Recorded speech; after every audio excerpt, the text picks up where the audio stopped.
Good morning, good afternoon, good evening, wherever you are. I'm often asked why I chose to stay in Hong Kong after 97 and after retirement.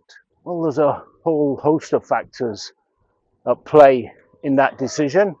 I think that is important to recognize, and that is that this place is quite a healthy place to live in. Hong Kong consistently tops the league for life expectancy, or is certainly in the top 5, depending how the calculations are done. I think we're currently sitting at about a life expectancy, on average, male and female, somewhere around about 85 years old. Now, that result for Hong Kong's life expectancy being so high might be something of a surprise.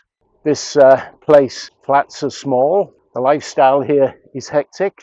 There are not that many safety nets that you enjoy perhaps in other places in terms of generous unemployment benefits and things of that nature. So how come our life expectancy is so high? Well, again, it's not due to one factor. I think there's a whole host of factors at play. One of them is that we are a place where people walk. Well known that Hong Kong tops the league for places where people walk. And that's because the nature of the place, quite small, fantastic public transport. You don't really need a car. So every day, most people are leaving their home and they're taking a walk to some form of public transport. They're not simply leaving their home, jumping in the car, driving to work, and then getting out the car and walking to an office. So that is a factor. And there's plenty of studies that show that walking has long-term health benefits. In fact, one of the earliest studies was related to bus drivers versus bus conductors on London transport, and they were looking at